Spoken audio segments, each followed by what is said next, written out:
এই যে এদিকে হ্যাঁ এদিকে এই ধরে না কোনো ইয়ে করেন না।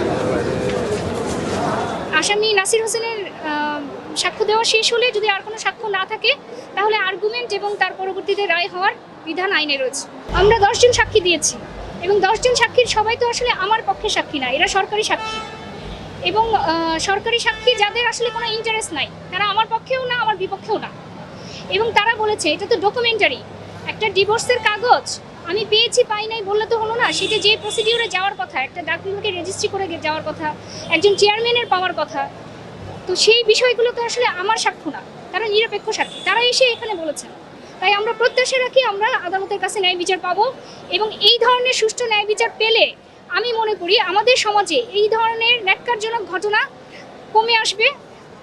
তারা এই বিষয়গুলো নিয়ে তখন বুঝতে পারবে যে এই বিষয়গুলো এত সহজে ছেড়ে দেওয়ার বিষয় না। একজন যদি ন্যায় বিচার চান, তিনি বছরের পর বছর যদি ফাইট করেন এবং ন্যায় বিচার পান, তাহলে অন্যদের জন্য এটা একটা মেসেজ হবে যে এই ধরনের ন্যাক্কারজনক ঘটনা যেন কেউ না ঘটে।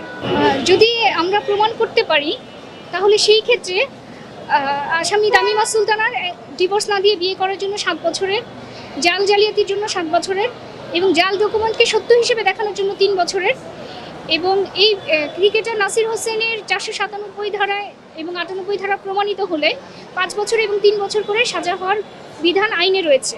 তবে আদালত চাইলে এই এই এই শাস্তিগুলো একসাথে দিতে পারে এবং অথবা একটার পর একটা শেষ হতে পারে, এইভাবে দিতে পারে প্রমাণিত।